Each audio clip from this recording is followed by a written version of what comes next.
Halo, selamat datang di channel ini lagi. Kali ini kita akan lanjut belajar Angular. Pelajaran hari ini adalah mengenai komponen dan modul. Di pertemuan sebelum-sebelumnya sudah dijelaskan sedikit apa itu komponen dan modul, tapi kali ini akan dijelaskan lagi sedikit. Oke. Komponen terdiri dari 4 file biasanya, yaitu ada CSS, add komponen CSS, pokoknya akhirannya komponen.css, komponen.html, komponen spec.ts, dan komponen TS. Untuk yang komponen CSS ini untuk mengatur style dari komponennya. Kemarin sudah dijelaskan untuk tampilannya intinya. Untuk yang HTML-nya ini ya untuk tampilannya. Kalian bisa ngerubah HTML dari sini, komponen .html. Untuk spec.ts ini dia mengatur untuk distribusi aplikasi kalian. Misalnya kalian untuk yang developnya atau kalian untuk yang sudah public release seperti itu. Lalu juga ada komponen .ts, ini mengatur segala sesuatu yang ada di nanti bisa ditampilkan di .html. Kalian bisa tambahin entitas sendiri di sininya. Misalnya di sini saya title-nya bikin Angulario, saya bikin nama, kemarin juga ada bikin name. Bisa juga edit selektornya, terus template URL-nya. Nah, ini dia. Yang HTML ini adalah template URL untuk komponen itu sendiri. Stylenya di CSS. Misalnya contohnya seperti ini. Title kan kemarin mengganti Angulario.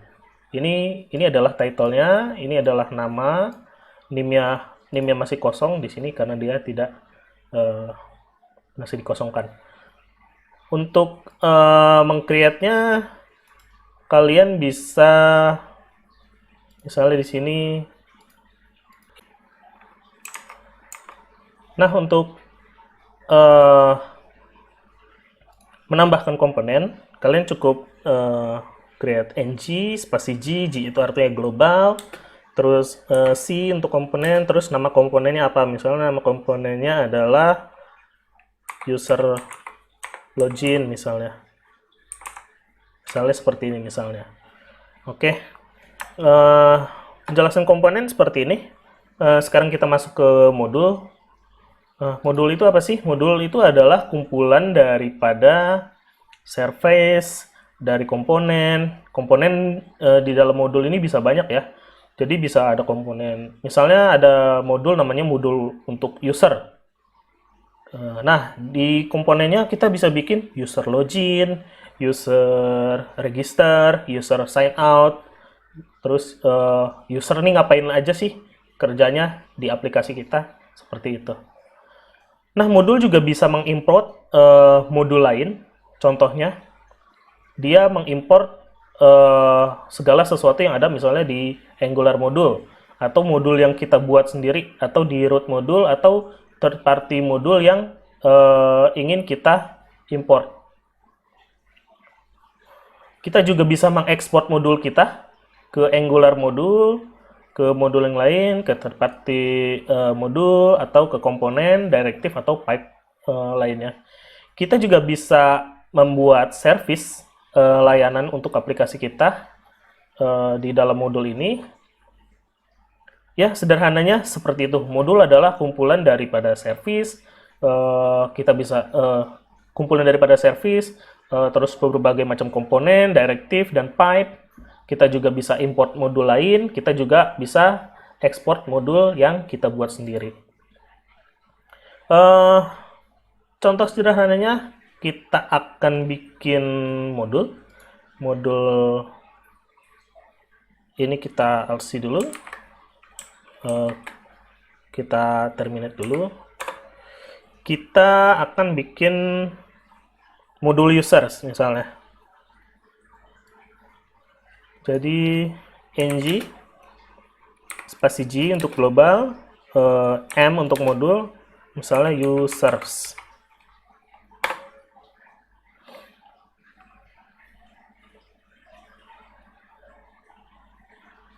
Nah, modul sudah di-create ketika kalian membuat modul baru.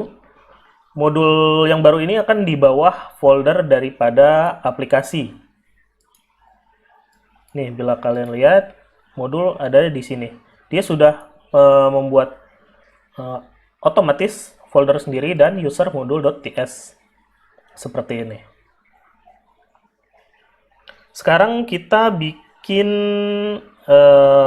komponen ya, beberapa komponen di dalam modul user. Kita ng terusnya global, terusnya C untuk komponen. Di sini kita bikin seperti ini, users slash misalnya register, ketika user mau register. Kita bikin komponen seperti ini.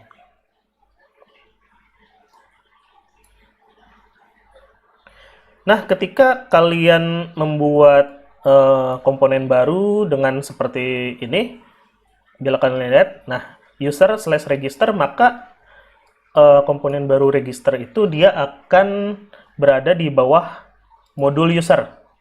Nah, seperti ini. Dia akan terlihat di seperti ini, di bawahnya users.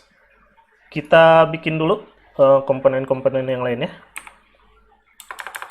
Komponen misalnya tadi sudah register, login, tentu saja, dan logout nanti kita bikin. Login dan logout.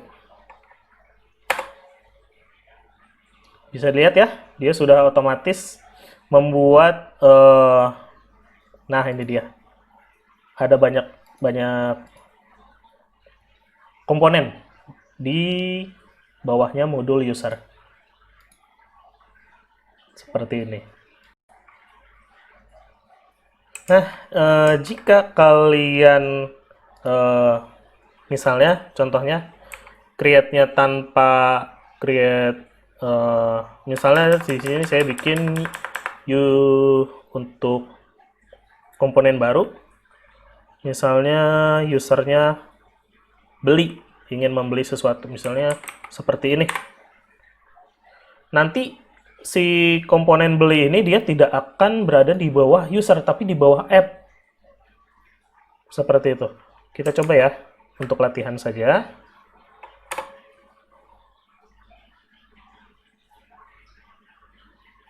Nah, lihat ya, komponen beli dia ada di bawah app, tidak di bawah user. Jadi itu penting kalau kalian ingin membuat sesuatu komponen di bawah modul yang sama, modul user. Misalnya user tuh bisanya ngapain sih di aplikasi kalian? Misalnya bisa login, bisa register, bisa logout, bisa beli, bisa jual misalnya. Jadi kalian harus pakai yang seperti ini, yang seperti tadi dibuat, users, pakai slash, misalnya jual atau beli misalnya, seperti itu. Oke, sekarang kita ke modul yang ada di users ya. Kita lihat. Nah, ketika kalian membuat komponen baru, dia akan otomatis terimport di sini, di user modulnya. Dia juga sudah terdeklarasi ada di sini. Untuk menggunakannya gimana? Untuk menggunakannya kita bisa melakukan ekspor ke modul kita.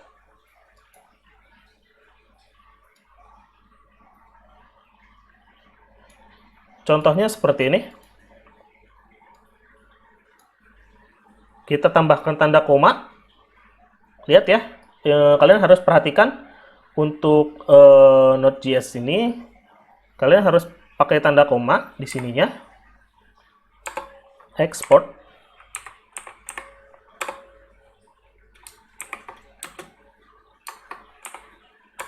Nah, untuk yang paling terakhir dia tidak pakai tanda koma. Itu penting ya. Kalian harus perhatikan. Di sini misalnya kita yang mau kita masukkan adalah login komponen dulu. Atau register deh. Register komponen. Kita save. Terus kita akan menuju ke appmodule.ts. Kita akan melakukan import di sini dari aplikasi dari modul user itu sendiri. Kita harus import dulu user modulnya di sini. Jangan lupa, user modulnya. Nah, sudah kita import. Kita cukup import user module, nanti dia akan otomatis import sini. Terus di app komponen HTML ya, kita coba. Di selektornya, kita harus lihat dulu selektor registernya apa. Di sini app register ya. Kita coba di sininya app register. Oke, kita save. Kita coba jalankan, kita coba serve. Ditunggu. Oke, ini dia sudah berjalan register works karena di sininya juga tulisannya register works. Coba kalau kita ganti misalnya di di HTML-nya bukan HTML ini, HTML app komponennya kita ganti misalnya jadi login. Nah, ini belum kita apa-apain ya, belum kita isi fungsi untuk login, fungsi untuk register. Nanti kita akan kita belajar untuk bikin modul baru, komponen baru, terus gimana cara ngerubahnya. App login. Kita lihat di sininya.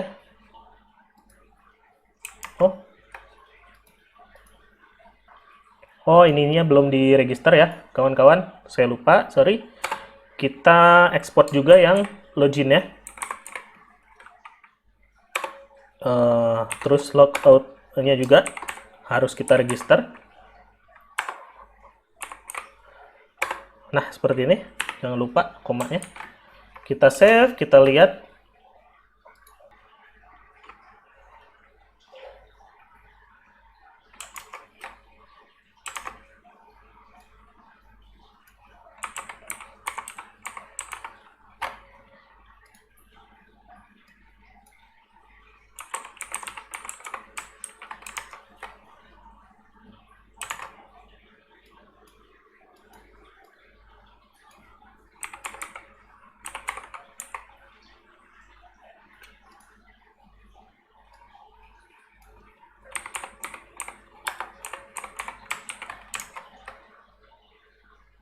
Oh oke, nggak usah di-compile, ternyata dia butuh waktu. Seperti ini, logout works, loginnya tadi saya belum coba. Kita coba login.